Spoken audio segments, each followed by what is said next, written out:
What up, perps? Kid Copious, back in effect. Purple State Party. You know what we're doing here? We're repping America, the center, and common sense. You know what? If you're getting tired of this old way and you're looking for a new way, it's a purple way. This one's for you.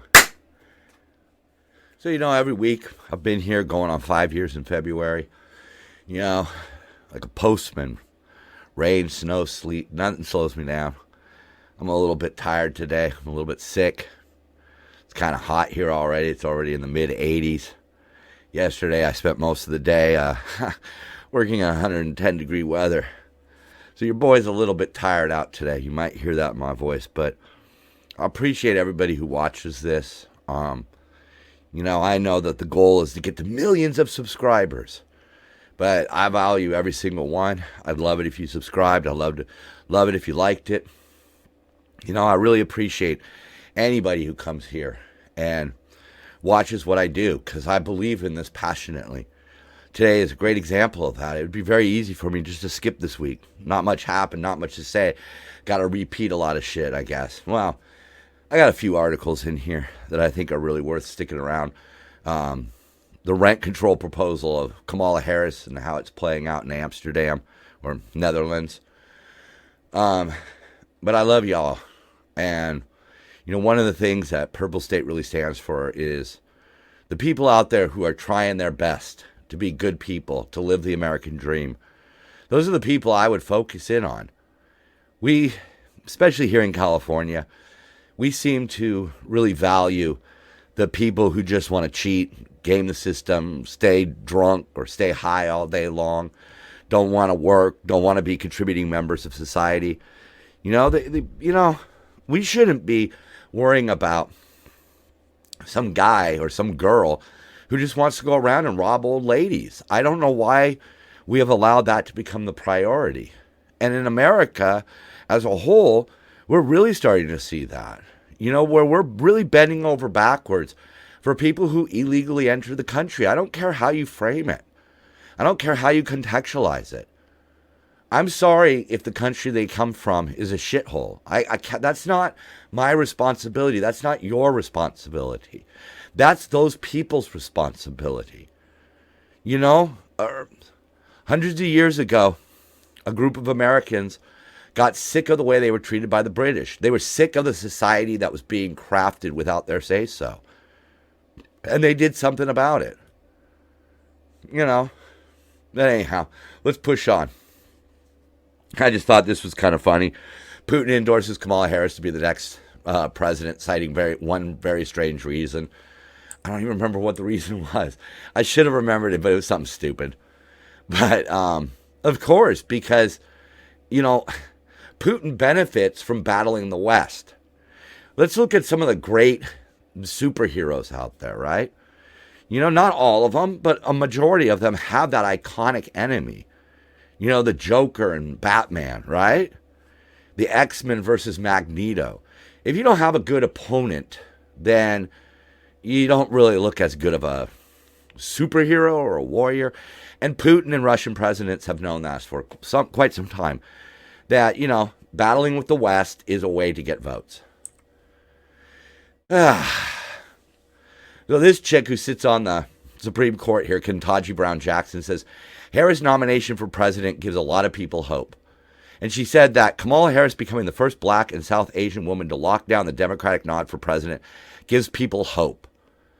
Well, she didn't even earn it. She didn't go through any process. I mean, Ketanji Brown, as much as I disagree with her viewpoints, she went through the proper procedures and she's a Supreme Court justice, whatever. Enough said, right? Enough said. Kamala Harris didn't earn anything. The only way she got there was because that's the politically hot button right now. That's how you get the most woke points. And I think that honestly is more detrimental, because it gives people who are racist the opportunity to say Kamala Harris is the only there because she's a token, because she's a diversity hire, which she is. And simply saying it doesn't make me a racist. It is what it is. That's just what it is. She did not go through the primaries. She was not elected by the people. She was installed by one political party, the Democrats. And I don't think it gives anybody hope, because the truth of the matter is Kamala Harris is going to be worse than Biden. Look, they're not going to be able to do the open border scheme anymore because that's already fallen apart. But what other schemes are going to be out there? And are they going to affect the average American, or are they going to affect a select few in the hopes of garnering votes? Because like I say a lot, we don't elect these people to get reelected. We elect these people to do a job and do a job well. They are crafting our society, and we're sitting back and just letting these fucking nitwits do it. There's another one popped up after last week's show. Ford stuns industry with announcement to cancel EV production in favor of profitable internal combustion engine vehicles. A lot of the manufacturers thought the growth was going to continue. Look, electric vehicles have a lot of problems.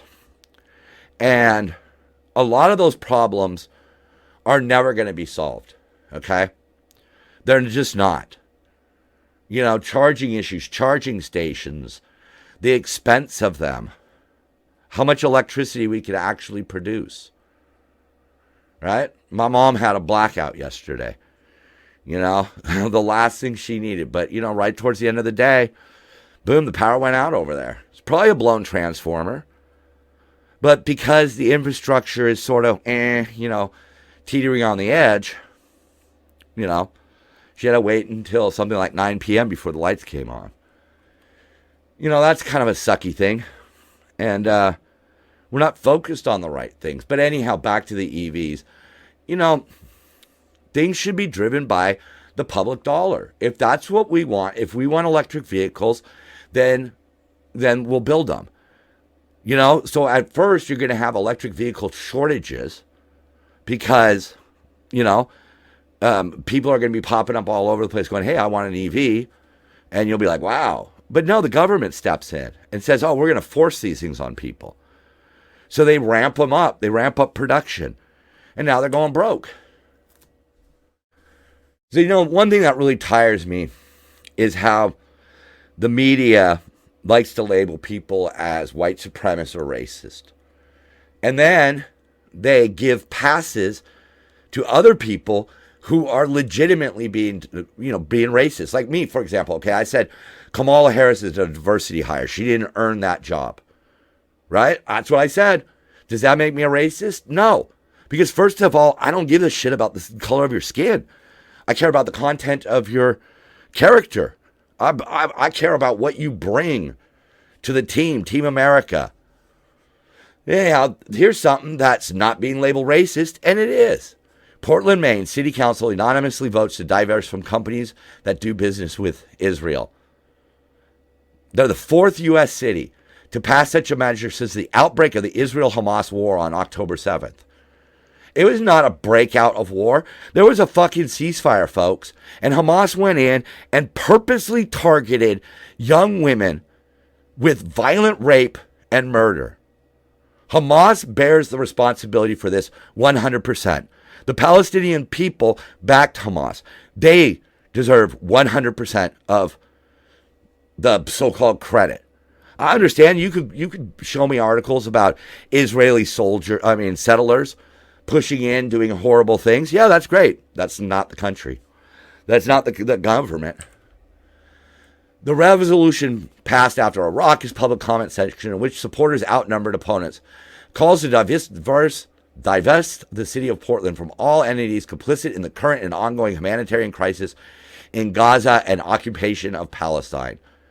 Okay, are you going to divest yourself from any companies that are funding Hamas? Any of the so-called charities that support Hamas? No? Oh, okay, so you're just going to divest from Israel, a.k.a. the Jews. All right, that's fine. What if a business did this because of, let's just say, they diverse themselves from black-owned companies because in their state, blacks commit the most crime. Would that be right? No, it wouldn't. Should we all boycott every single company that tries to do anything that's gay-friendly? No.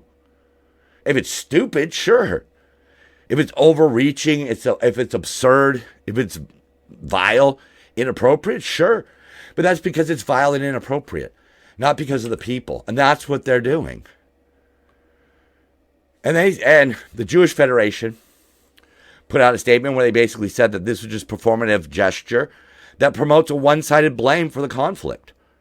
And that's what the left is doing. The left is not telling you the truth about what it would be like if you people out there who are supporting Palestine and supporting Hamas went to those countries or lived in those countries. I mean, that's the part that bothers me. You are not supporting a country that supports women or gays. And they don't even support any form of diversity. And you're over there? So this person, Inbar, said, we want peace and an end to the war, but demanding that Israel, or this is some of the persons that was speaking out against it. We want peace and end to the war, but demanding that Israel capitulate to Hamas, allowing it to rebuild its terrorist infrastructure, is not pro-peace. The city council is a municipal body with no standing in matters of international law or foreign policy, and divestment could have significant economic complications for Portland. Of course, the measure was backed by the main chapter of the anti-Zionist group Jewish Voice for Peace and by the main Coalition for Palestine, which probably has funneled money over there and it has ended up in the hands of terrorists. But, some of the companies are going to divest from, General Electric, Intel, Boeing, Caterpillar, and Volvo. And also organizations such as Israel Bonds and the Bank of Jerusalem. But and Northrop Grumman. The local federation claimed that at least 7,000 Portland residents were employed by the listed companies. It's performative, but you're taking the side of the people who started the war. Rabbi Levi Walensky, who works in the Portland-based Shabbat Lubavitch of Maine, argued that the resolution was anti-Semitic, saying it suggested that Israel should abandon the hostages held by Hamas. But the mayor was undeterred by Jewish opposition. He understands Israel's desire for retribution. See, retribution? That's not what it is. They did something horrific and they need to be punished. Technically, sure, that's retribution. But to phrase it that way makes it sound like it's, maybe not right. He went on to say, our role collectively is to grab their shoulder and say, it's enough, it's simply enough, and pull them away. And that's sometimes the greatest act of friendship you could do for someone you hold dear, as I hold my friends in the Jewish community. It's enough. Look, if Israel pulled out and Hamas was voted out of power and simply dissolved into the ether, along with Hezbollah and the Houthis and Iran, I would be all in support of this. But the truth of the matter is as soon as Israel stops attacking Hamas, Hamas will rebuild. That's it. And again, you're dealing with a very calloused, pragmatic guy here. Personally, I would just flatten Iran. I'd turn it into the world's largest parking lot. That's what I would do. I would destroy all their military capability and let their people decide. Because at one point, a lot of these countries, such as Iran, were very progressive. Women were not mistreated and held down in society. Gays, lesbians, they faced the same exact sort of pressures that they would face anywhere in the world. Intolerant assholes, but not an intolerant government. This one really, for the Babylon Bee, really sums it up. Hamas excited to learn killing Israelis somehow makes Biden condemn Israel. And it's not just Biden. It's Democrats across the country. I get what they're trying to say. They're on the side of the poor civilians that are being affected by the war. But those civilians are culpable. Those civilians help hide hostages. Those civilians act as watchdogs.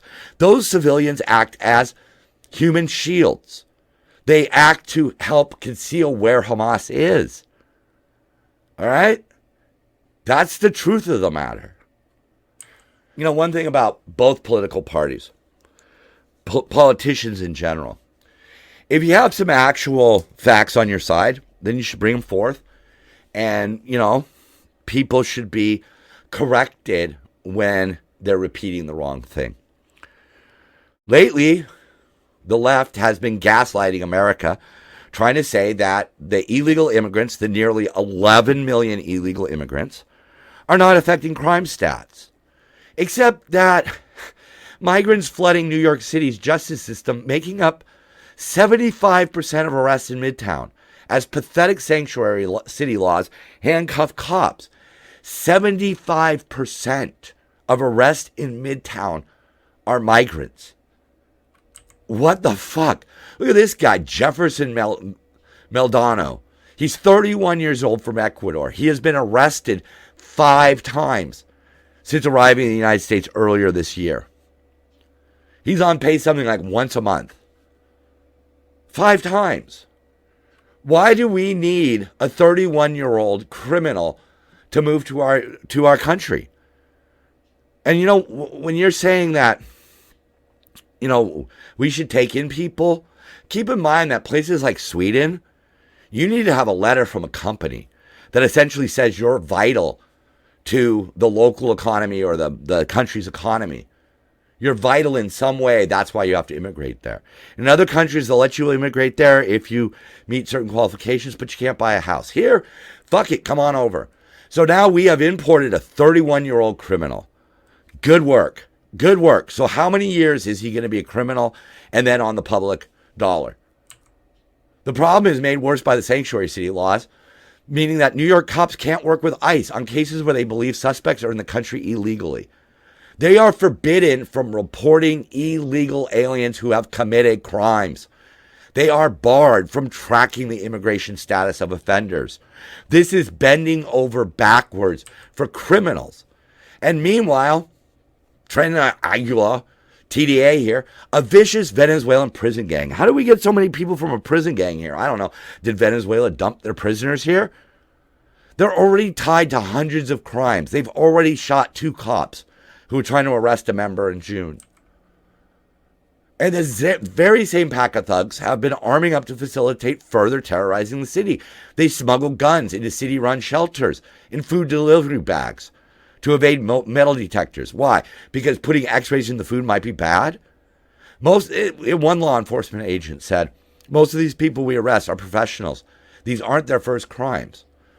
Crime would be down significantly if there was a wall and we could account for everyone who comes into the country. And more importantly, throw them out if they commit a crime. Venezuela emptied its prisons and now refuses to take back any of its people. And this sums it up the best. They don't care if they get arrested. They laugh if they get sent to Rikers Island. Where they come from, they get tortured in jail. We have violent gangs spreading out across this country, and they streamed across the border under Biden's open border policy. Oh, we're supposed to help the world. Oh, everybody should have an opportunity. If this is what it's going to create, fuck that action. If you want an opportunity in the United States, do it the right way. If the right way is too expensive or too complicated, let's work on that. But let's not just open up the floodgates. Because this is only going to get worse. This is only going to get worse over the coming years and maybe even decades. This is going to get worse. You don't let violent prison gangs into your country and walk away unscathed. They're saying right here, Roosevelt and 91st in New York, is like an open-air bazaar where people are selling all kinds of counterfeit and stolen stuff. The area has become a third-world country, and it seems City Hall doesn't care about the taxpayers who live and work there. Yeah, imagine if you had that. Just criminals setting up a farmer's market. All right, so, one thing that's important to me is sort of trying to get the truth out there, Not necessarily my particular truth, just the truth. So that people can understand why some of us are against certain things. The Netherlands rent control disaster. In July, the Dutch government expanded nationwide rent controls to cover about 96% of Dutch rental housing. It is now subject to rent caps. Owners of the rental properties are selling their buildings and getting out of the rental housing market. So already, they're losing houses. Now, the reason why this gets brought up is because Kamala Harris has proposed a federal rent control scheme to bring down America's high housing costs. And the Netherlands might provide a good example. I want to lead this off by saying how you fix this problem. You build more fucking apartments, okay? You build more apartments. You build more houses. That's what you do. In California, that is a very expensive proposition. Very expensive. The tenants of these units that were sold are now being forced to try to find one of the few remaining market rate units or purchase a home in the Netherlands' hot housing market. In either case, home hunters face spiking prices and limited availability. Most honest boosters of rent control will argue that while the policy limits housing supply, it increases stability for tenants. It protects them from sudden, unaffordable rent increases. Renters are able to stay in their homes for longer. But in the Netherlands, at least, rent control is having a pro-displacement effect. Like we said, they're being forced to move. And right at the beginning, they admit it. It limits housing supply. The more you have of something, the cheaper it becomes. Proponents of rent control like to wave away the problems created by the policy as something that can be fixed with better and or more sweeping controls of rental housing. So let's look at how these rent controls actually work. Apply rent control to new construction, and developers build less rental housing. Makes sense. It's not as profitable. Apply rent control to existing rental housing, and landlords sell out to owner-occupied, which means instead of me renting my house, I sell my house to somebody who's going to live there. So that's another rental off the market. Prevent landlords from taking their units off the market, and the housing quality deteriorates. In the long run, this also reduces supply by preventing the redevelopment of existing rental housing. Because if you say, hey, you can't sell your property, you have to continue to rent it, and we're going to set a price, and whether or not that price works for you, we don't care, you can't sell it. So eventually it just gets run down to the point where he can't even, rent it anymore because he has no money to put into the rental to keep it going. So eventually it just falls into disrepair, another rental house off the market. The Netherlands, like the United States, has a housing crisis born of tight regulations on home building. Bloomberg reports that the Netherlands is building about 2/3 of the estimated homes it needs to accommodate population growth. So year one, you're 33% in the hole. Year two, you're now 66%. See how that works? By year 3 and 4, you're no longer even remotely keeping up with demand. Now, one of the solutions here in the United States would be population redistribution. How you pull that off? In other words, move people to cheaper parts of the country where there's more room, less regulations, build more apartments, and they live there. I don't know how that works. I don't think that would work. But I do know that, we'll get to it in a second. Rather than deregulate construction and open up more land for development, the Dutch are trying to use more regulations still to drive down prices. That was never going to work. It's a trite but true saying that while you could pass all the policies you want, you can't repeal the law of supply and demand. That's it. So we had heard that Gavin Newsom was going to give illegal migrants housing stipends. And this guy, Victor Davis Hansen, he's from one of those brain trusts, says Newsom's career is over if he signs bill. And one of the reasons why is because California has $36 trillion in aggregate debt, which means that's how much we owe, basically. We have a $50 billion annual deficit. Our roads are crumbling. Our infrastructure is crumbling. There are people homeless on the streets. We are a Dickensian society in decay. We don't have that money. So why were you going to give illegal migrants homeowners insurance? Homeowner down payment assistance. I'm sorry, like I said, it's been hot and I'm sick. But he vetoed the bill. Because he's a politician, man. The only way to get politicians, to do the right thing is to tell them of the consequences. I put a few out here at the end, and a lot of times I skip over these, but I wanted to bring this up that Meta, the oversight board for Facebook, declares anti-Israel rallying call from the river to the sea is not hate speech. Right. The Anti-Defamation League says it is hate speech because Hamas themselves said that what it means is the complete destruction and removal of the state of Israel. Just because you want to destroy a country, it's not racist. I really fail to understand that. What if I had a post about white power and I talked about how white people should join together and white people should, march on Washington for changes or whatever, right? But I never mentioned anything racist. Simply saying white power would be declared a racist statement. So from the river to the sea, from the Jordan to the Mediterranean, if Palestine becomes Palestine in that formula, Israel ceases to exist. So what would they say if I decided that I wanted to, bomb Madagascar off the map? Would that be considered hatred? Because I think it would be. I don't even know if they... God. These people don't even understand what they're chanting for. Young people, they've lacked a sense of guidance somehow. And I think a lot of it's the media, social media, legacy media. They don't understand what they're fighting for. They don't understand that they're supporting some pretty ugly ideas. Chanting death to the Jews. Man, I don't understand how these students at Columbia think that that's okay. I don't understand how Columbia thinks it's okay. I don't understand how the administration thinks it's okay. And they're now allowed on Facebook and Instagram to just make posts that talk about the destruction of Israel. So we all know Kamala Harris was talking about joy, because she can't talk about anything else. She doesn't have anything else. And this dude over here with his Bidenomics and open borders are killing us.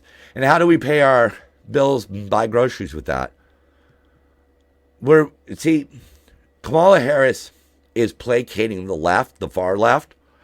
And the far left just wants to feel good about themselves. They are a bunch of guilty, racist, spoiled, entitled white people who desperately want to get out from under the shackles of being white. And if they support somebody like Kamala Harris, if they just throw out the baby with the bathwater in support of every minority group out there, maybe then they don't have to feel so guilty for being white. The fuck kind of thinking is that, man? The Democrats keep the blacks thinking that they're victims. They keep the whites thinking that they're evil. It's brainwashing. It's straight up brainwashing. And even though it's fully on display, people continue to buy it. It's awesome. It's absolutely awesome. And one of her things is we're not going back. And I understand. I understand COVID, right? I understand that, okay? But instead of taking care of business, Biden came in with his agenda. We've talked about this before. He opened up the borders. He did. The rise in crime because police are handcuffed to do anything. DAs are letting criminals off. Illegal aliens come into this country and shoot people, and they get released instead of being sent to ICE to be deported. If you're in this country illegally and you commit a crime, you should be in jail. If we need more jails, let's build more jails. I'm sorry, like I said, I'm a callous, pragmatic person. You're not going to be nicey-nicey with criminals and they're going to suddenly change their ways. And yeah, we are a world at war right now. We are experiencing an unprecedented level of censorship. Hey, look, I understand. There are a lot of right-wing conservatives out there that are spreading all kinds of lies, rumors, and shit like that. I have no problem with that. But, just like with the Hunter laptop, a lot of people, including myself, got in trouble for talking about that, or were demonetized, or whatever else can happen to you. And it turns out it was completely true. Same thing with COVID. We weren't allowed to talk about the lab theory, but that turned out to be more likely true. So if you're going to do censorship, fine, but don't do it on the back of bullshit. And we were doing better under Trump. And that's one of the things that I think everybody really needs to look at. Instead of looking at what Fox News says you should love or CNN says you should hate, I think you should just look back under the Trump administration. And if the Trump administration hurt you, I'm sorry. I really am. That's the ugly side of Republicans that I don't like. That's why I'm fucking purple, right? But how bad was it? What did he do that was so bad? I think, had he been in office, maybe we would have had a chance to unify. Now, I don't think Trump's really a unifier. I certainly don't think Kamala Harris is a unifier. How can Kamala Harris unify us when only 26% of the American population even approved of her as vice president? The Democrats install her as the candidate, and we're supposed to accept that? That's asking too much. There's no way anybody's going to unify under either one of these people. But maybe under Trump, we can reverse some of the shit that's going wrong. Maybe. But I know this, across this country, in every city, county, state, the Democrats are making a mess of shit, and putting them back into office is just going to continue that mess. Republican candidates like Steve Garvey here in California, he might not fix anything, but he's certainly not going to go along with this fucking avalanche of crap that we are living in here in California. California wants California for the rich people and the people who clean their toilets. And I'm sorry, I'm neither of those people. And I want to stay here. I want to retire here. I want to die in California. I was born in California. And how dare the government of California be the factor that drives me out of the state? Although on a day like this, could be the heat, because it's blistering. I know it's not the worst in the country now, but, I guess maybe I would want to shovel some snow instead of just baking here in my studio. Once again, I just want to say, I love you all. Hopefully you could feel that I'm trying to put out ideas to benefit you. I hope you come back next week. I hope you like. I hope you subscribe. I hope you like all that. Not because I want fame. Because truthfully, as ludicrous as it sounds, I want to build an army of people who say enough is enough.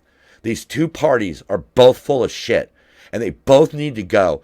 And we need to get back to being a pragmatic society that works with people for them to succeed, not just gives out handouts so people could quit and live on the streets and do drugs, because that ain't fucking America. At least it ain't my America. I'm King Copious. I'm Purple State Party, and so are you. Love one another. Be kind to people. And for God's sakes, when those sweat starts dripping, dance it out.